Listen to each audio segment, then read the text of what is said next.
నమస్తే. లా excellence Telugu current అఫైర్స్కి స్వాగతం. ముందుగా ఇవాళ కొటేషన్ చూద్దామండి.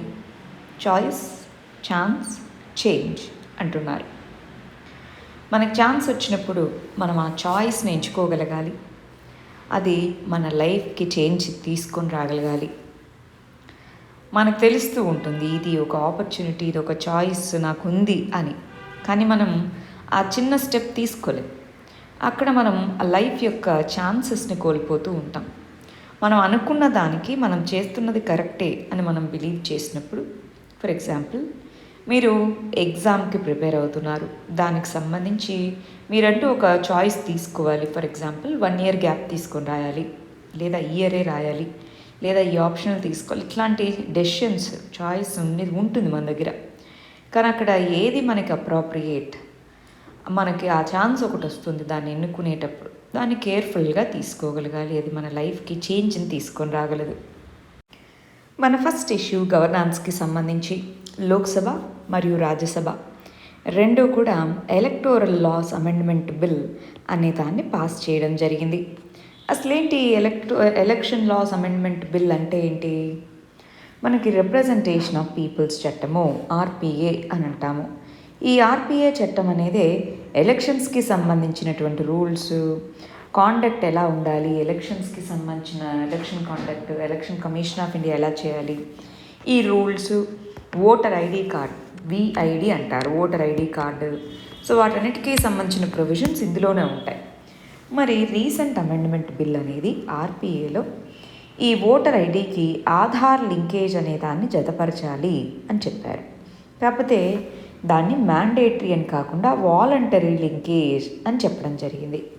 కొంతమంది ఏమంటున్నారు, మన యొక్క ఆధార్ అనేది సిటిజన్షిప్కి ప్రూఫ్ కాదు. ఆధార్ అనేది ఓన్లీ రెసిడెంట్స్, ఇండియాలో రిసైడ్ అవుతున్న వాళ్ళు, అంటే ఉంటున్న వాళ్ళు సిటిజన్స్ కావచ్చు, నాన్ సిటిజన్స్ కావచ్చు, అందరికీ ఆధార్ ఉంటుంది. ఆధార్ లింకేజ్ అనేది మేబీ నాన్ సిటిజన్స్కి కూడా ఓటింగ్ రైట్స్ కల్పించవచ్చు. అది మళ్ళీ పెద్ద ఇష్యూ అవుతుంది, అది ఇక్కడ చెప్తున్నది. ప్లస్ ఇప్పుడు ఎలక్షన్ కమిషన్ ఆఫ్ ఇండియా కూడా ఆధార్ డేటాని అప్టైన్ చేసుకుంటే, ఆధార్ డేటా ఇప్పుడు ప్రస్తుతానికి ఎవరు మెయింటైన్ చేస్తున్నారు? UADAI అంటున్నారు, unique identification data authority, UIDA అంటున్నాం. మరి దీని దగ్గర ఉన్న డేటాని ఇప్పుడు ఈసీఐ కూడా షేర్ చేసుకుంటే డేటా ప్రైవసీ పరిస్థితి ఏంటి? ఇవన్నీ కూడా క్వశ్చన్స్గా మారాయి. అయితే ఇక్కడ చెప్తున్నది, ఈసీ అనేది డేటాని తన వద్దనే ఉంచుకుంటుంది, అది మిగిలిన ఎవరితోనూ షేర్ చేయదు. ఎలక్షన్ కమిషన్ 2015 నుంచి కూడా ఆధార్తో లింక్ చేయండి అని అడుగుతూ ఉందన్నమాట. మనకి ఎలక్షన్ కమిషన్ అనేది national electoral roll purification and authentication programme అనేది లాంచ్ చేయడం జరిగింది. అంటే బోగస్ ఓటర్ ఐడీస్ వాటన్నిటినీ తీసేస్తూ ఆధార్ కార్డుతో కనుక లింక్ చేస్తే ఒకటే కార్డు ఉంటుంది కదా, ఒకటే ఓటర్ ఐడి ఇష్యూ అవుతుంది, యూనిక్నెస్ ఉంటుంది కదా అన్నట్టుగా ఎలక్షన్ కమిషన్ ఆఫ్ ఇండియా ఆధార్తో లింక్ చేయాలి అని చాలా ఇయర్స్ నుంచి అడుగుతూ ఉందన్నమాట. సో దీనివల్ల మల్టిపుల్ ఎన్రోల్మెంట్స్ అనేవి, ఒక పర్సన్ పేరుతోనే మల్టిపుల్ ఎన్రోల్మెంట్స్ ఏవైతే ఉన్నాయో అవన్నీ పోతాయి అన్నట్టుగా. అయితే సుప్రీంకోర్టు అనేది ఆధార్ అనేది ఓన్లీ వెల్ఫేర్ స్కీమ్స్కి సంబంధించిన దానికోసమే మ్యాండేటరీ చేస్తే ఓకే, బట్ మిగిలిన వాటన్నిటికీ మ్యాండేటరీ చేయకూడదు అన్నట్టుగా చెప్పడం జరిగింది. అందువల్ల అది అప్పుడు ఆగిపోయింది. ఆ తర్వాత ఇప్పుడు ఎలక్షన్ కమిషన్ తన యొక్క ప్రపోజల్లో మ్యాండేటరీ లింకింగ్ కాకపోయినా కనీసం ఆప్షనల్గా అయినా చేయండి అన్నట్టుగా చెప్పడం జరిగింది. అందుకోసం ఈ ఎలక్షన్ చట్టాలు అమెండ్మెంట్ బిల్ 2021 తీసుకుని రాగా పార్లమెంట్లోని లోక్సభ మరియు రాజ్యసభ రెండూ కూడా దీన్ని పాస్ చేయడం జరిగింది. నెక్స్ట్ ఇష్యూ పాలిటిక్స్ సంబంధించింది. జమ్మూకి 6 అడిషనల్ సీట్స్, కాశ్మీర్కి 1 అడిషనల్ సీట్ని ప్రపోజ్ చేయడం జరిగింది అంటున్నారు. ఎవరు? మనకి లెజిస్లేచర్ అనేది టెరిటోరియల్ కాన్స్టిట్యుయెన్సీస్గా డివైడ్ చేస్తాం. అంటే ఏంటి? పార్లమెంటరీ ఎన్నికలు, దానికి ఇది నియోజకవర్గము, లేదు అసెంబ్లీ ఎన్నికలు, ఇది నియోజకవర్గం, ఇలా డివైడ్ చేస్తామా? ఆ నియోజకవర్గాలు టెరిటోరియల్ కాన్స్టిట్యుయెన్సీస్ అంటారు. మామూలుగా మనకి ప్రతి సెన్సస్ జనాభా గణన తర్వాత ఈ టెరిటోరియల్ కాన్స్టిట్యుయెన్సీస్ని పాపులేషన్ పెరిగింది లేదా తగ్గిందాన్ని బట్టి మారుస్తూ ఉండాలి. అయితే 1971 సెన్సస్నే ప్రస్తుతానికి పార్లమెంట్కి సంబంధించి పార్లమెంటరీ సీట్స్ కాన్స్టిట్యుయెన్సీస్ని డీలిమిట్ చేయడానికి దాన్ని లిమిట్గా పెట్టుకున్నాం. చాలా రాష్ట్రాల్లో 2001 సెన్సస్నే డీలిమిటేషన్కి పెట్టుకున్నాం అన్నమాట. అయితే Jammu and Kashmir article 370ని abrogate చేయడం జరిగింది. జమ్మూ అండ్ కాశ్మీర్ రాష్ట్రంగా ఉన్నప్పటి నుంచి రాష్ట్రంగా ఉన్నదానికి స్పెషల్ ప్రొవిజన్స్ ఆర్టికల్ 370 కింద ఉన్నాయి. ఈ ఆర్టికల్ 370ని అబ్రోగేట్ చేయడం జరిగింది. దాని తర్వాత దాన్ని 2 యూనియన్ టెరిటరీస్గా మార్చారు. ఆ యూనియన్ టెరిటరీస్గా మార్చినటువంటి జమ్మూ కాశ్మీర్కి, లదాఖ్కి రెండిటికి పార్లమెంటరీ కాన్స్టిట్యుయెన్సీస్. జమ్మూ కాశ్మీర్కి లెజిస్లేటివ్ అసెంబ్లీ ఉంది. సో దానికి పార్లమెంటరీ కాన్స్టిట్యుయెన్సీస్తో పాటు లెజిస్లేటివ్ అసెంబ్లీ కాన్స్టిట్యుయెన్సీస్ని డీలిమిట్ చేయాలి. దానికోసం జస్టిస్ రంజనా దేశాయ్ నేతృత్వంలో ఒక ప్యానల్ని డీలిమిటేషన్ కమిషన్ని అపాయింట్ చేశారు. ఈ డీలిమిటేషన్ కమిషన్ అనే దాన్ని ప్రెసిడెంట్ ఆఫ్ ఇండియా అపాయింట్ చేస్తారు. ఎలక్షన్ కమిషన్ యొక్క కొలాబరేషన్తో ఇది మనకు వర్క్ చేస్తుంది. Retired supreme court judge, election commissioner, ఆ రాష్ట్రము లేదా యూనియన్ టెరిటరీ యొక్క ఎలక్షన్ కమిషనర్ వీళ్ళు మెంబర్స్గా ఉండి ఈ ప్రాంతానికి ఎన్ని టెరిటోరియల్ కాన్స్టిట్యుయెన్సీస్ కావాలి అని చూసుకుంటారనమాట. మరి దీని యొక్క ఫంక్షన్స్ ఏంటి? డీలిమిటేషన్ కమిషన్కి కాన్స్టిట్యుయెన్సీస్ని వాటి యొక్క బౌండరీస్ని డిసైడ్ చేయడం, ఏ సీట్స్ షెడ్యూల్డ్ కాస్ట్ మరియు షెడ్యూల్డ్ ట్రైబ్స్కి రిజర్వ్ చేయబడినవి అది నిర్ణయించడం.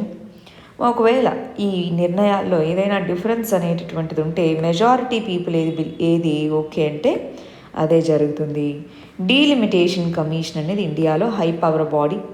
దీని యొక్క డెసిషన్స్ని కోర్టులో ఛాలెంజ్ చేయలేము. మరి ఇక్కడ డీలిమిటేషన్ కమిషన్ ఇచ్చిన రిపోర్ట్ ఏదైతే ఉందో అందులో ఈ విధంగా అడిషనల్ సీట్స్ అలొకేట్ చేయడము, కాన్స్టిట్యుయెన్సీస్ని డివైడ్ చేసే పద్ధతి, వీటిని జమ్మూ కాశ్మీర్కి సంబంధించిన మేజర్ పార్టీస్ అన్నీ కూడా క్రిటిసైజ్ చేస్తున్నాయి. అంటే కొంతమంది ఇంతకుముందు మెజారిటీ ఉన్న కాన్స్టిట్యుయెన్సీస్లో మైనారిటీ లాగా ఇలాగ డీలిమిటేషన్ అనేది చేయడం జరిగింది అన్నట్టుగా దీన్ని క్రిటిసైజ్ చేస్తున్నారు. అంటే ఈ ప్రాంతం ఉందండి, ఈ డిస్ట్రిక్ట్లో ఈ ప్రాంతంలో మొత్తం లెట్సే ఈ మెజారిటీ పాపులేషన్ ఉంది, ఈ ప్రాంతంలో ఇంకో మెజారిటీ ఉంది. సో రెండిట్లో మెజారిటీ అని కాకుండా దీనికి మెజారిటీ వచ్చేలాగో దీనికి మెజారిటీ వచ్చేలాగో అలా డివైడ్ చేయడము ఇలాగా క్రిటిసైజ్ అయితే చేశాయి. బట్ కోర్టులో దీన్ని ఛాలెంజ్ చేయడానికి ఉండదు. డీలిమిటేషన్ కమిషన్ని హై పవర్డ్ బాడీగా పరిగణిస్తాము. నెక్స్ట్ ఎకానమీకి సంబంధించింది. ఇండియాలో కమోడిటీ ప్రైసెస్ అనేవి పెరుగుతున్నాయి. అంటే వివిధ రకాల వస్తువులు వాటి యొక్క ధరలు అనేవి పెరుగుతూ ఉన్నాయి. ఎస్పెషల్లీ ఫుడ్ గ్రెయిన్ ధరలు ఇవి పెరుగుతూ ఉన్నాయన్నమాట. ధరలు పెరిగినప్పుడు దాని రిజల్ట్ ఏమవుతుంది? ఇన్ఫ్లేషన్, ద్రవ్యోల్బణము. లాస్ట్ ఇయర్తో పోలిస్తే ఇప్పుడు ఏ విధంగా ఉంది అని. మరి ఈ ఇన్ఫ్లేషన్ అనే దాన్ని తగ్గించడం కోసం ఒక సైడ్ నుంచి ఆర్బీఐ అనేది మానిటరీ పాలసీ కమిటీ ద్వారా మానిటరీ పాలసీ అనే దాని ద్వారా ఈ ఇన్ఫ్లేషన్ని కంట్రోల్ చేయడానికి ఒకవైపు ఇంట్రెస్ట్ రేట్స్ని అదేవిధంగా మనీ సప్లైని మ్యానిపులేట్ చేయడం ఇలా చేస్తున్నాయి. మానిటరీ పాలసీ అంటాం. రెండోది గవర్నమెంట్ అనేది ఫిస్కల్ పాలసీ ద్వారా ఇన్ఫ్లేషన్ మేనేజ్మెంట్కి ఫైట్ చేస్తుంది.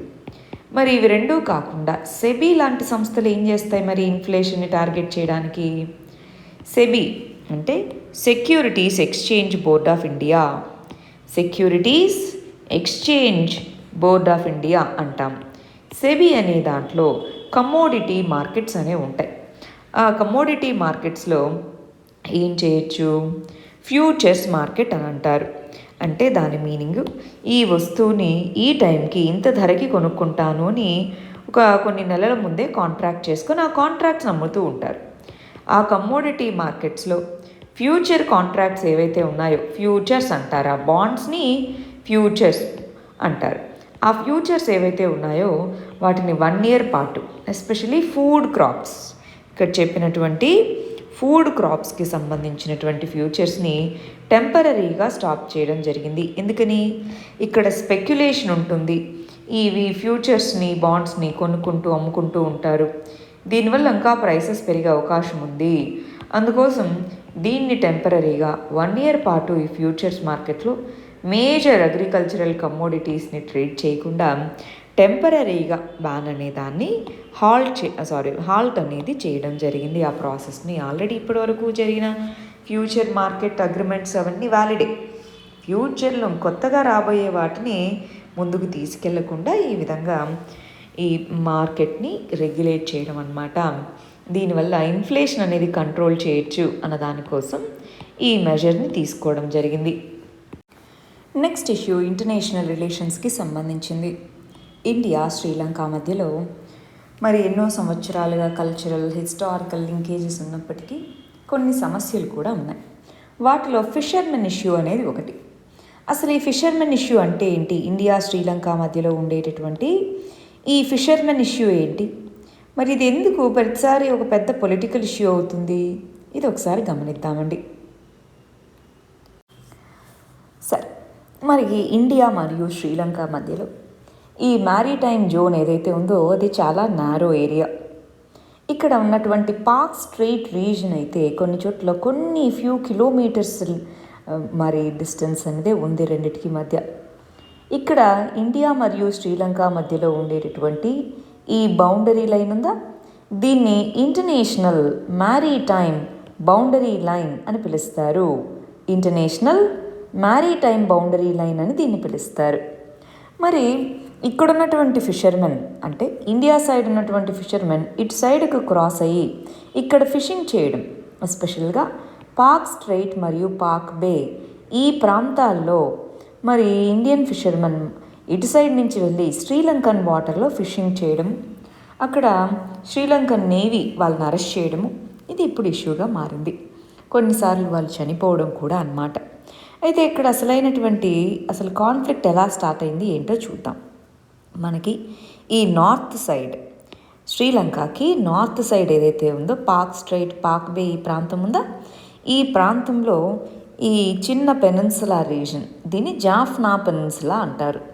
2009కి ముందు ఇక్కడ ఎల్టీటీఈ గ్రూప్స్ ఎక్కువ స్ట్రాంగ్గా ఉండేవి. సో అక్కడ ఎప్పుడూ కూడా వైలెన్స్ అనేది జరుగుతూ ఉండేది. సివిల్ వార్ తర్వాత ఇక్కడున్న చాలామంది మరి ఇంక యుద్ధం నుంచి కోలుకున్నాక వాళ్ళ యొక్క లైవ్లీహుడ్గా ఫిషింగ్ని ఎంచుకున్నారు. సో దాంతో ఇటు సైడ్ నుంచి ఇంతకుముందు ఉన్నంత ఫిషరీ స్టాక్ ఇక్కడ లభించట్లేదని ఇటు మన శ్రీలంకన్ సైడ్ ఉన్న వాళ్ళు ఇక్కడికి వాళ్ళ బౌండరీలోనే వాళ్ళు ఫిషింగ్ చేసుకుంటూ ఉన్నప్పుడు, సో ఇటు సైడ్ నుంచి మన వాళ్ళు అటు సైడ్కి వెళ్ళినప్పుడు కాన్ఫ్లిక్ట్స్ అనేవి మొదలయ్యాయి. మా రిసోర్సెస్ మీరు తీసుకుంటున్నారు అన్నట్టుగా. ప్లస్ ఆల్రెడీ ఇందాకన్నట్టు ఇంటర్నేషనల్ మ్యారిటైమ్ బౌండరీ లైన్ అనేది ఉంది, దాంతో గొడవ మొదలైంది. ప్లస్ మన ఇండియన్ ఫిషర్మెన్ ఎస్పెషల్లీ తమిళనాడుకు సంబంధించిన వారు ట్రాలర్స్ అంటారు. ట్రాలర్ అంటే ఏంటంటే ఒక పెద్ద నెట్ లాంటిది ఉంటుంది. వీళ్ళు బోట్ లేదా షిప్లో వెళ్ళి ఇలా అడుగు వరకు వెళ్తుంది. ఇక్కడ ఏవైతే వస్తాయో అన్నీ చిన్న ఫిషెస్ పెద్దవి అన్నీ ఈ మొత్తాన్ని తీసుకుంటారు. అంటే ఈ ట్రాలర్స్ని ఉపయోగించడం అనేది అక్కడ అండర్ గ్రౌండ్ పొల్యూషన్కి, మరి ఈ విధంగా ఫిషరీ స్టాక్ అనేది సడన్గా తగ్గిపోతుంది. చిన్న ఫిషెస్ అవి పనికిరావు, మళ్ళీ ఇసిరేస్తారు, చచ్చిపోతాయి. సో ఫిషరీస్ స్టాక్ అనేది తగ్గిపోవడానికి కారకం. అందుకని శ్రీలంకలో ట్రాలింగ్ అనేది ఇల్లీగల్. కానీ మన సైడు ఇండియాలో ట్రాలింగ్ అనేది లీగలే. తమిళనాడు ఇక్కడ మనకి లీగలే అన్నమాట. సో మన వాళ్ళేమో ట్రాలర్స్ వీటిని ఉపయోగిస్తారు, అది వాళ్ళకి ఇల్లీగల్. ప్లస్ ఫిషింగ్ స్టాక్ తగ్గిపోయి వాళ్ళు మన వాళ్ళు అటు సైడ్ ఎంటర్ అవుతున్నారు. ఇక్కడ వీళ్ళు ఏమంటారు, మనకి ఇండియాకి కోస్టల్ ఏరియాస్ దగ్గరలో సేఫ్టీ సెక్యూరిటీ దీనికోసం ఉండేది ఇండియన్ కోస్ట్ గార్డ్.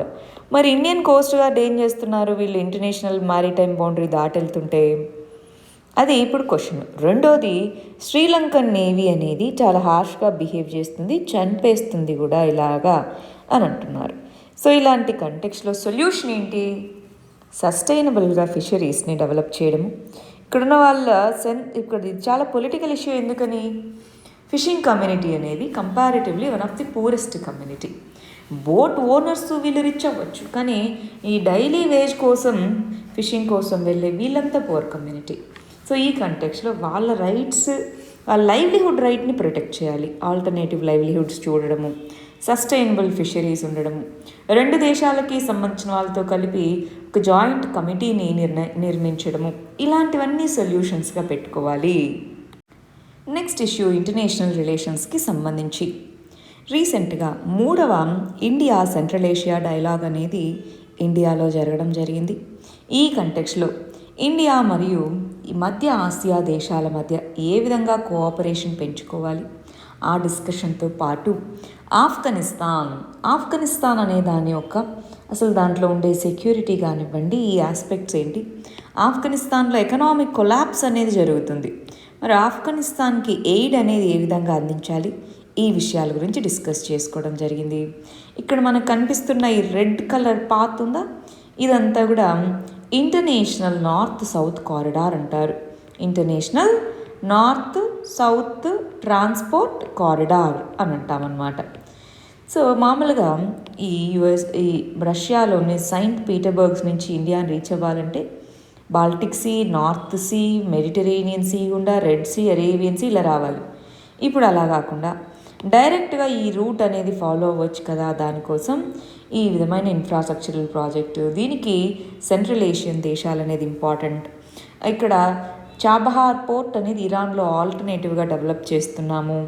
అదేవిధంగా పాకిస్తాన్, తుర్కమెనిస్తాన్, ఆఫ్ఘనిస్తాన్, పాకిస్తాన్, ఇండియా ఈ గ్యాస్ పైప్ లైన్ కానివ్వండి, ఇలా ఎన్నో ఇన్ఫ్రాస్ట్రక్చరల్ ప్రాజెక్ట్స్ సెంట్రల్ ఏషియాతో లింక్ అయి ఉన్నాయి. అదేవిధంగా మన ఫార్మా ప్రోడక్ట్స్, వీటన్నిటికీ అది ఒక పెద్ద మార్కెట్. యురేనియం రిజర్వ్స్ అవన్నీ కూడా సెంట్రల్ ఏషియా దగ్గర ఉన్నాయి. సో ఒకవైపు ఎనర్జీ, ఇంకొక వైపు ట్రేడ్, ఇంకొక వైపు ఇన్ఫ్రాస్ట్రక్చర్, వీటన్నిటికీను ఇండియా మరియు సెంట్రల్ ఏషియన్ దేశాల మధ్య క్లోజ్ కోఆపరేషన్ అవసరము. అదేవిధంగా మన ఇయర్ రిపబ్లిక్ డేకి గెస్ట్గా కూడా ఈ 5 దేశాల యొక్క అధినేతల్ని పిలవడం జరిగింది. అంటే ఓవరాల్గా సెంట్రల్ ఏషియా మీద ఫోకస్ అనేది పెరిగింది.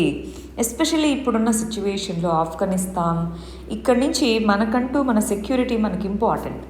పాకిస్తాన్ అది సపోర్ట్ చేసిన తాలిబన్స్, ఈ కంటెక్స్లో సెంట్రల్ ఏషియా దేశాలు చాలా వాటికి మరి ఆఫ్ఘనిస్తాన్ దాంతో బార్డర్స్ ఉండడము, ఇలాంటి కంటెక్స్లో సెంట్రల్ ఏషియా దేశాల యొక్క కోఆపరేషన్ అనేది ఆఫ్ఘనిస్తాన్ దాని యొక్క స్టెబిలిటీకి వీటికి ఇంపార్టెంట్. ఆ కంటెక్స్లో కూడా ఈ విజిట్ని మనం చూడొచ్చు.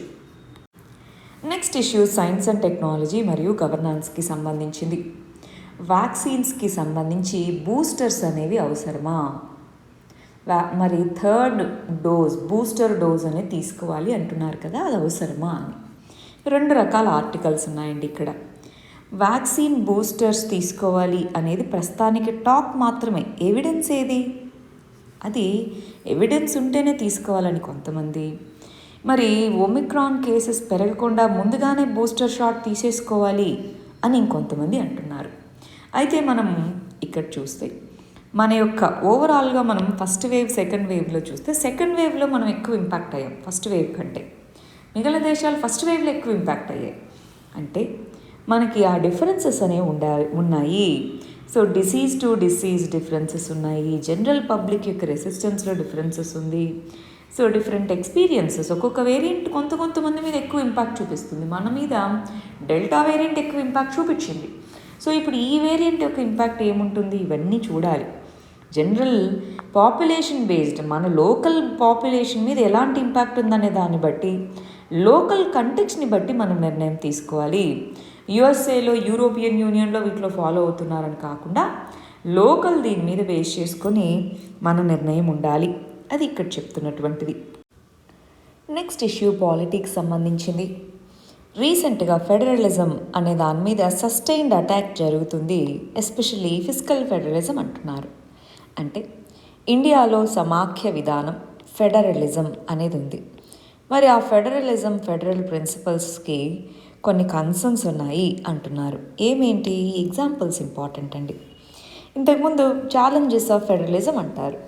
వాటిలో ఇదిగోండి, మనకి స్టేట్స్ యొక్క షేర్ని, సెంట్రలీ స్పాన్సర్డ్ స్కీమ్స్ని ఇంప్లిమెంట్ చేయడంలో స్టేట్స్ యొక్క షేర్ అనేది పెంచడము, అంటే వాళ్ళు ఎక్కువ పే చేయాలి. అదేవిధంగా 15th ఫినాన్స్ కమిషన్ యొక్క రెఫరెన్స్ టర్మ్స్ కానీ, డిమానిటైజేషన్ అసలు స్టేట్స్తో కన్సల్ట్ చేయకుండా ఇంపోజ్ చేయడం కానీ, జిఎస్టీని ఇంప్లిమెంట్ చేస్తూ కంపెన్సేషన్ కొన్నిసార్లు సరిగా చెల్లించకపోవడం కానీ, మరి స్మార్ట్ సిటీస్ మిషన్స్ ఇలాంటి వాటిని అవుట్సోర్స్డ్ ఏజెన్సీస్కి అప్పగించడం వల్ల స్టేట్స్ యొక్క లోకల్ బాడీస్కి వాటి మీద పవర్స్ ఏమీ లేకపోవడం కానీ, one nation one ration card ఇలాంటివి ఇంప్లిమెంట్ చేయడము, దాంట్లో డిలేస్ కానీ ఇవన్నీ ఒకవైపు ఉండగా, బిల్స్ కూడా బ్యాంకింగ్ రెగ్యులేషన్ అమెండ్మెంట్ చట్టం అని, నేషనల్ క్యాపిటల్ టెరిటరీ చట్టము, మెరైన్ ఫిషరీస్ చట్టం, ఇలా ఎన్నో బిల్స్ ఇలాంటివన్నీ కూడా యూనిటరీగా ఉన్నాయి. అంటే ఒకే సైడ్ నుంచి సెంటర్ అనేది హై హ్యాండెడ్నెస్ చూపిస్తున్నట్టున్నాయి. మరి ఇటువంటి కంటెక్స్లో ఎప్పుడూ కూడా ఇండియా అనేది సెంటర్కి పవర్ అనేది ఎక్కువ ఇచ్చింది, కంపారిటివ్లీ సెంటర్కి ఎక్కువ పవర్ ఇచ్చింది స్టేట్స్ కంటే. కానీ అప్పుడు ఉన్నటువంటి కంటెక్స్ని బట్టి ఆ తర్వాత కొయిలేషన్ పాలిటిక్స్ ఈ కంటెక్స్లో స్టేట్స్ యొక్క రోల్ పెరిగింది. ఇప్పుడున్న కంటెక్స్లో ఈ రీబ్యాలెన్స్ అనేది అవసరము. సెంటర్ అనేది హై పవర్స్, స్టేట్స్ అనేది అలా కాకుండా రీబ్యాలెన్స్ అనేది రెండింటి మధ్య అవసరము. ఎస్పెషలీ ఫిజికల్ ఫెడరలిజంలో ఇలాంటి క్వశ్చన్స్ వచ్చినప్పుడు మనం కొన్ని కమిషన్స్ యొక్క రిపోర్ట్స్ గుర్తు తెచ్చుకోవాలి. పూంచీ కమిషన్, సర్కారియా కమిషన్, వాటి యొక్క రికమెండేషన్స్ ఏంటి, ఇలాంటి ఫెడరలిజంకి సంబంధించిన ఇష్యూస్ ఉన్నప్పుడు అవి ఒకసారి గుర్తు తెచ్చుకోండి. నెక్స్ట్ ఇష్యూ ఎకానమీకి సంబంధించింది. రీసెంట్గా మన కోవిడ్-19 ముందు నుంచి కూడా ఇండియాలో ఎస్పెషలీ ఇన్ఈక్వాలిటీ, అసమానతలు వీటిని మనం గనక మెజర్ చూస్తే వాటి యొక్క పరిణామము ఇది చూస్తే 1991లో ఎప్పుడైతే market reforms, LPG reforms introduce చేశామో అక్కడి నుంచి ఇన్ఈక్వాలిటీస్ అనేవి పెరుగుతూ వస్తున్నాయి. ఆ కంటెక్స్లో ఇన్ఈక్వాలిటీస్కి సంబంధించి కజనట్స్ కర్వ్ అనే ఒక కాన్సెప్ట్ ఉందండి. అంటే పర్ క్యాపిటా ఇన్కమ్, తలసరి ఆదాయం అనేది పెరుగుతూ వెళ్తుంది. ఇన్కమ్ పెరుగుతూ వెళ్తున్నప్పుడు ఇన్కమ్ ఇన్ఈక్వాలిటీ అనేది డెవలపింగ్ ఎకానమీస్గా ఉంటాయి. అంటే పర్ క్యాపిటా ఇన్కమ్ పెరుగుతూ ఉండే కొద్దీ ఇన్ఈక్వాలిటీస్ పెరుగుతాయి. ఒక టర్నింగ్ పాయింట్ అనేది వస్తుంది. దాని తర్వాత పర్ క్యాపిటా ఇన్కమ్ పెరిగే కొద్దీ ఇన్ఈక్వాలిటీస్ తగ్గుతాయి. సో డెవలప్డ్ ఎకానమీగా మారే కొద్దీ ఇన్ఈక్వాలిటీస్ తగ్గుతాయి. ఇది కజనట్స్ థియరీ చెప్పేటటువంటిది. అయితే ప్రస్తుతం ఉన్నటువంటి కంటెక్స్లో దేశాలు రిచ్గా ఉన్నాయి, గవర్నమెంట్స్ పూర్గా ఉన్నాయి. అంటే గవర్నమెంట్ యొక్క కెపాసిటీ మెజర్స్ తీసుకోవడం, ఇంప్లిమెంట్ చేయడం అనేవి తక్కువగా ఉన్నాయి. దేశాల్లో కుబేర్లు తక్కువ లేవు, గవర్నమెంట్ రీసోర్సెస్ తక్కువగా ఉన్నాయి. ఇటువంటి కంటెక్స్లో రీడిస్ట్రిబ్యూషన్ ఆఫ్ వెల్త్ ఇలాంటివన్నీ ఎలా జరుగుతాయి? గవర్నమెంట్ దగ్గర రీసోర్సెస్ ఉంటేనే ఈ విధమైనటువంటి రీడిస్ట్రిబ్యూషన్ పాసిబుల్. లేదంటే రీడిస్ట్రిబ్యూషన్ పాలసీస్ అనేది ఫోర్స్ చేసే పద్ధతిలో ఉంటాయి. సో ఈ కంటెక్స్లో ఇన్ఈక్వాలిటీస్ పెరుగుతూ ఉన్నప్పుడు దాన్ని ఏ విధంగా అడ్రస్ చేయాలి అన్నది ఇంపార్టెంట్. న్యాచురల్ గ్రోత్ ఇన్ఈక్వాలిటీస్ అనేది ఒక కంట్రీ యొక్క ఇన్కమ్ గ్రోత్ ఉన్నప్పుడు ఉంటుంది, బట్ దాని లెవెల్స్ ఏంటి అన్నది ఇక్కడ మనకి ఇంపార్టెంట్. నెక్స్ట్ ఇష్యూ ఎకానమీకి సంబంధించింది. టాటా కంపెనీ అనేది ఎయిర్ ఇండియా అనేటటువంటి ఎయిర్క్రాఫ్ట్కి సంబంధించి ఎయిర్ ఇండియా కంపెనీ దీన్ని అక్వైర్ చేసుకోవడం జరిగింది. 18,000 కోట్ల రూపాయలతో బిడ్డింగ్ ఇది విన్ అయింది అంటున్నారు. మరి ఈ విధమైనటువంటి ఏదైనా అక్విజిషన్స్ ఇలా చేసుకున్నప్పుడు మనకుండే statutory body competition commission of India ఇది చూస్తుంది. ఈ పర్టికులర్ బిడ్లో కాంపిటీషన్కి సంబంధించింది ఏమైనా ఇంపాక్ట్ అవుతుందా? ఇక్కడ సివిల్ ఏవియేషన్ రంగంలో కాంపిటీషన్ ఇది ఏ విధంగా అయినా ఇంపాక్ట్ చేస్తుందా అని చూస్తుంది. లేదు అనుకుంటే అప్రూవల్ ఇస్తుంది. సో ఇప్పుడు సిసిఐ అనేది దీనికి అప్రూవల్ ఇవ్వడం జరిగింది. మనకి ఈ ఎయిర్ ఇండియా అనేది ఇంతకుముందు టాటాస్కి సంబంధించింది, ఆ తర్వాత నేషనలైజ్ చేయడం జరిగింది. మళ్ళీ ఇప్పుడు బిడ్డింగ్లో టాటాసే దాన్ని విన్ అవ్వడం జరిగింది. నెక్స్ట్ ఇష్యూ పాలిటిక్స్ సంబంధించింది. యాంటీ నేషనల్ అసలు ఆ పదం అనేది ఏ చట్టంలోనూ డిఫైన్ చేయబడి లేదు అన్నట్టుగా సెంట్రల్ గవర్నమెంట్ చెప్పింది. రీసెంట్గా లోక్సభలో క్వశ్చన్ అడిగారు. దానికి మినిస్ట్రీ ఆఫ్ హోమ్ అఫైర్స్ సమాధానం చెప్తూ యాంటీ నేషనల్ అనే పదాన్ని ఎక్కడా డిఫైన్ చేయలేదు. యాంటీ నేషనల్ యాక్టివిటీ అనేది ఎమర్జెన్సీ టైంలో ఇంట్రడ్యూస్ చేశారు కాన్స్టిట్యూషన్లో, బట్ దాన్ని రిమూవ్ చేయడం జరిగింది. సో మరి ఇటువంటి కంటెక్స్లో మనకి ఒక చట్టం అంటూ లేదు, బట్ ఉన్నటువంటి వివిధ రకాలైనటువంటి ప్రొవిజన్స్లో ఏవైతే పబ్లిక్ ఆర్డర్ని వీటిని వీటిని సబ్వర్ట్ చేయడానికి చూస్తారో దాన్ని మనం anti national, unlawful activity, anti national activity అనేవి డిస్క్రిషన్ ఎక్కడా డిఫైన్ అయితే చేయలేదు. అది ఇక్కడ చెప్తున్నటువంటిది. నెక్స్ట్ ఇష్యూ గవర్నాన్స్కి సంబంధించింది. మనకి లేబర్ కోడ్స్ అనేవి ఉన్నాయి. వాటిలో సెంట్రల్ గవర్నమెంట్ లెవెల్లో ఉన్నటువంటి లేబర్ చట్టాలన్నింటినీ కన్సాలిడేట్ చేసి 4 కోడ్స్గా తీసుకొని రావడం జరిగింది. 4 కోడ్స్గా లేబర్ లాస్ అన్నిటినీ సెంట్రల్ లెవెల్ లేబర్ లాస్. ఎందుకని? లేబర్ ఇష్యూ అనేది కన్కరెంట్ లిస్ట్లో ఉంది కాబట్టి అటు సెంటర్ ఇటు స్టేట్ రెండు కూడా చట్టాలు తీసుకొని రావచ్చు. సెంట్రల్ లెవెల్లో ఉన్నటువంటి చట్టాలన్నింటినీ కంబైన్ చేసి 4 లేబర్ కోడ్స్గా తీసుకొచ్చారు. దాంట్లో కోడ్ ఆన్ వేజెస్ అనేది ఒకటి. అందులో ఒక ఇంపార్టెంట్ ప్రొవిజన్ ఏంటి అంటే క్రెడిట్ అడ్వాన్సెస్ అనేవి వాళ్ళ యొక్క వర్కర్స్కి కంపెనీస్ అనేవి ఇవ్వచ్చు కొంత ఇంట్రెస్ట్ రేట్ ఛార్జ్ చేసి అన్నారు. అంటే ముందుగా కొంత డబ్బులు ఇవ్వచ్చు, ఆ తర్వాత వీళ్ళు మంత్లీ దాన్ని కట్ చేసుకుంటారు అని. బాండెడ్ లేబర్ లాగా ఇది అవుతుంది కదా. సో అది ముందుగా ఇంత పే చేసి సమ్ అమౌంట్ పే చేసి తీసుకుంటారు. ఇది ఒక బాండెడ్ లేబర్గా అవుతుంది కదా, వాళ్ళు షిఫ్ట్ అవ్వాలన్నా అవ్వలేరు, ఇలా ఉంటుంది కదా. సో ఇది లీగలైజింగ్ ది బాండెడ్ లేబర్. అంటే ఎంత లోన్ ఛార్జ్ చేయాలి, ఇచ్చిందని లోన్ ఇస్తారు, ఎంత ఇంట్రెస్ట్ రేట్ ఛార్జ్ చేయాలి చెప్పలేదు. సో అన్లిమిటెడ్ అడ్వాన్సెస్ ఎంత అమౌంట్ అనేది ఇక్కడ స్పెసిఫై చేయలేదు, అన్లిమిటెడ్గా ఉంది. సో ఇది ఒక బాండెడ్ లేబర్గా తయారవ్వచ్చా? ఇలాంటి కంటెక్స్లో స్టేట్ ఇంటర్వెన్షన్ అనేది ఎంతవరకు అవసరము అని చెప్తూ డాక్టర్ బిఆర్ అంబేద్కర్ చెప్తారు ఒక కంటెక్స్లో ఎకనామిక్ డెమోక్రసీ అనేది ఇంపార్టెంట్. ఎకనామిక్ ఎన్స్లేవ్మెంట్ అనేది సోషల్ ఎన్స్లేవ్మెంట్కి కారణం. So economic freedoms, political freedoms రెండు ఒకదాంతో ఒకటి కోరిలేట్ అయి ఉంటాయి. ఎకనామిక్ ఫ్రీడమ్స్ లేకుండా పొలిటికల్ ఫ్రీడమ్స్ అనేవి మీనింగ్లెస్. సో అన్నట్టుగా డాక్టర్ బిఆర్ అంబేద్కర్ చెప్తారు. ఈ కంటెక్స్లో ఇక్కడ కూడా ఎకనామిక్ ఫ్రీడమ్స్ అనేవి ఉండాలి. ఈ ప్రొవిజన్స్ ఇలాంటివి ఏ విధంగా ఇంప్లిమెంటేషన్లోకి వచ్చేటప్పటికి మేబీ ఇంటెన్షన్ అనేది ఈ విధంగా ఎంప్లాయర్స్ నుంచి అడ్వాన్సెస్ తీసుకోవడం అనేది బెటర్, మంచిది అయి ఉండొచ్చు. కానీ దీని ఇంప్లిమెంటేషన్ ఏ విధంగా అవుతుంది? ఆల్రెడీ ఇన్ఈక్వాలిటీస్ ఉన్నటువంటి సొసైటీస్లో ఇది నెగిటివ్గా టర్న్ అవ్వచ్చు. అది ఇక్కడ చెప్తున్నటువంటిది. అందుకే ఈ లేబర్ లాస్ని చాలా ట్రేడ్ యూనియన్స్ క్రిటిసైజ్ చేస్తున్నాయండి. నెక్స్ట్ ఇష్యూ పాలిటిక్స్ సంబంధించింది, లదాఖ్ యూనియన్ టెరిటరీకి సంబంధించింది.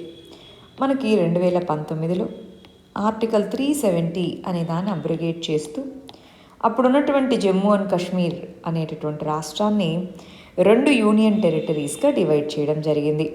Jammu and Kashmir union territory, Ladakh union territory అని డివైడ్ చేశారు. అయితే లదాఖ్ యూనియన్ టెరిటరీ అవ్వకముందే లదాఖ్ ప్రాంతానికి అటోనామస్ కౌన్సిల్స్ ఇలాంటివి ఉండేవి. 6th షెడ్యూల్ కాకుండా 370 కింద ఉండేవన్నమాట. ఇప్పుడు 370ని అబ్రిగేట్ చేశారు.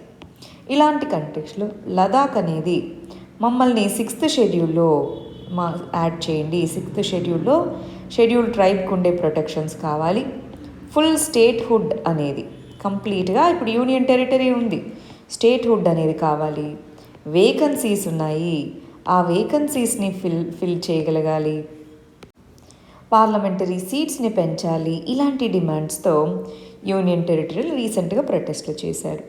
మరి ఈ కంటెక్స్లో ఈ రీఆర్గనైజేషన్ చట్టం ఎప్పుడైతే పాస్ చేశారో దానికి ఉన్నటువంటి అటానమీ, పార్టిసిపేటరీ డెమోక్రసీ పోయాయి.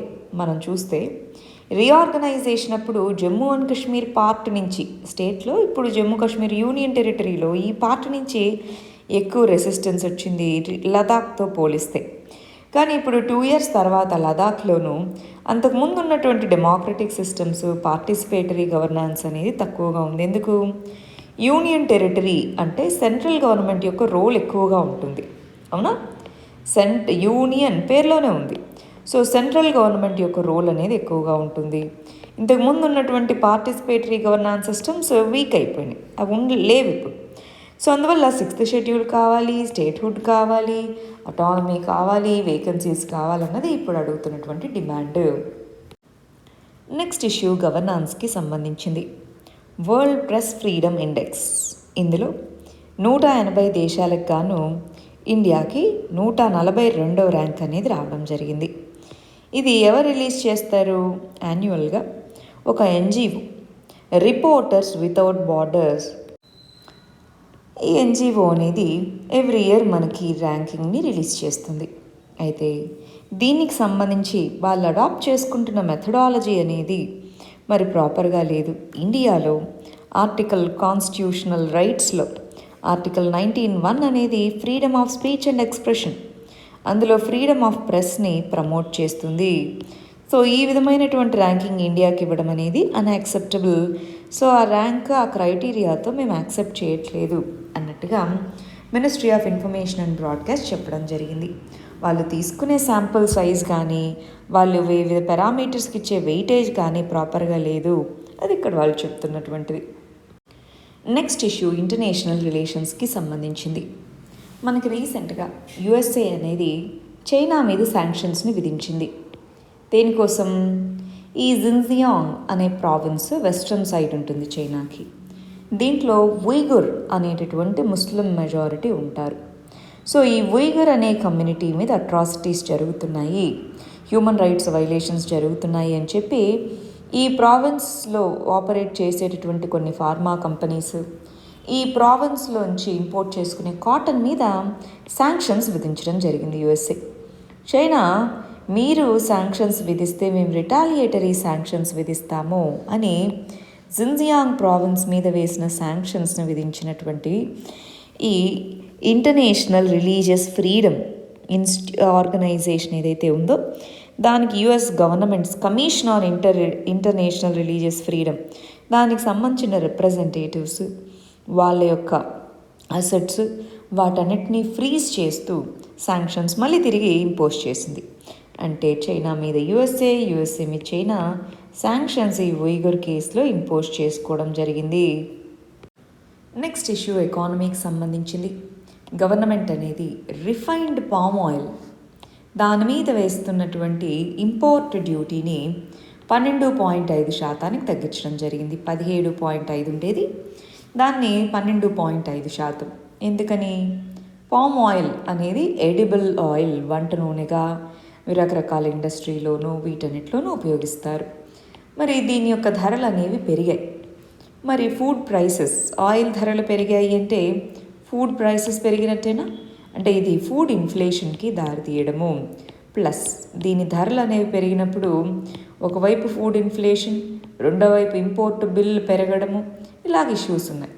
ఆ కంటెక్స్లో ఫుడ్ ఇన్ఫ్లేషన్ తగ్గించడం కోసం డొమెస్టిక్ సప్లైస్ని పెంచి, అదేవిధంగా దీంట్లో ఉన్న ఇన్ఫ్లేషన్ని తగ్గించడం కోసం దీని మీద వేస్తున్నటువంటి ఇంపోర్ట్ డ్యూటీని తగ్గించడం జరిగింది. ఇంపోర్ట్ డ్యూటీ తగ్గిస్తే ఓవరాల్గా కాస్ట్ అనేది తగ్గుతుంది. దానివల్ల కొంతవరకు ఇన్ఫ్లేషన్ కంట్రోల్ అవ్వచ్చు. అందుకోసం ఈ మెజర్ తీసుకోవడం జరిగింది. మరి మన లాస్ట్ ఇష్యూ గవర్నాన్స్కి సంబంధించింది. గవర్నాన్స్లో ఎస్పెషల్లీ మెయిన్స్లో, గవర్నాన్స్ రిలేటెడ్ మెయిన్స్లో మనల్ని ఆ స్కీమ్ యొక్క పర్ఫార్మెన్స్ని అనలైజ్ చేయండి, ఇలాంటి క్వశ్చన్స్ అడగచ్చు. ఉడాన్, వుడే దేశ్ కా ఆమ్ నాగరిక్ అన్నాం. ఈ ఉడాన్ అనేటటువంటి స్కీమ్ని రీజనల్ కనెక్టివిటీ స్కీమ్ అని కూడా పిలుస్తారు. ఈ స్కీమ్ యొక్క ఫీచర్స్ చూద్దాము. ఈ స్కీమ్ ఎదుర్కొంటున్న సమస్యలు ఏంటి అన్నది ఇక్కడ డిస్కస్ చేశారు. ముందు దాని యొక్క ఫీచర్స్ చూద్దాం. ఉడాన్ అనేటటువంటి స్కీమ్ అనేది రిమోట్ మరియు రీజనల్ ఏరియాస్కి కనెక్టివిటీని పెంచేదానికోసం మరియు ఎయిర్ ట్రావెల్ని అందరికీ అందుబాటులో అఫోర్డబుల్గా ఉండేందుకోసం తీసుకొచ్చారు. మనకి నేషనల్ సివిల్ ఏవియేషన్ పాలసీ, అందులో భాగంగా సివిల్ ఏవియేషన్ కామన్ సిటిజన్స్కి కూడా ఎక్కువ యాక్సెసిబుల్గా ఉండాలి అని దీంట్లో ప్రపోజ్ చేశారు. అందులో భాగంగా రీజనల్ కనెక్టివిటీ స్కీమ్గా దీన్ని తీసుకొచ్చారు. దీని కింద 1 అవర్కి 2500 ఛార్జ్ చేయాలి. ఎంతైతే సబ్సిడీ అవుతుందో అవి గవర్నమెంట్ చెల్లిస్తుంది. 3 సంవత్సరాల వరకు గవర్నమెంట్ చెల్లిస్తుంది. టైర్ 2, టైర్ 3 సిటీస్కి రీజనల్ కనెక్టివిటీ ఎంతైతే వైబిలిటీ గ్యాప్ ఫండింగ్ ఉంటుందో దాన్ని గవర్నమెంట్ ద్వారా ఈ ఫ్లైట్ కంపెనీస్కి వీటికి చెల్లించడం జరుగుతుంది. సెంట్రల్ మరియు స్టేట్ గవర్నమెంట్స్ రెండు ఫండింగ్ అందిస్తాయి. 10 సంవత్సరాల వరకు స్కీమ్ ఇంప్లిమెంట్ అవుతుంది. మరి సబ్సిడీ అనేది 3 years వరకు ఇవ్వడం జరుగుతుంది. మరి సమస్యలు ఏంటి? ఇన్ఫ్రాస్ట్రక్చర్ అనేది డెవలప్ అవ్వకపోవడం. ఈ రీజనల్ వీటికి బిడ్డింగ్ చేస్తారు, ఈ రూట్ మేము తీసుకుంటారని, కానీ ఇన్ఫ్రాస్ట్రక్చర్ అనేది సరిగా లేకపోవడము, సబ్సిడీ ఉన్నప్పుడు రన్ చేయగలిగి సబ్సిడీ లేనప్పుడు రన్ చేయలేకపోవడం, సబ్సిడీస్ అయిపోగానే మరి వయబిలిటీ గ్యాప్ ఫండింగ్ 3 సంవత్సరాలే, సో అది అయిపోగానే రన్ చేయకుండా ఆపేయడము. ఈ కోవిడ్ అనేది కూడా చాలా హ్యూజ్ ఇంపాక్ట్ అనేది చూపించింది, నష్టాల్లోకి వెళ్ళిపోయినాయి. ఇవన్నీ కూడా ఉడాన్ స్కీమ్ ప్రస్తుతానికి ఫేస్ చేస్తున్న ఇష్యూస్గా చెప్పచ్చు. ఇవన్నీ కూడా అడ్రస్ చేయగలగాలి. ఇవి ఇవాల్టికి సంబంధించిన ఆర్టికల్స్ అండి. Thank you very much. All the very best.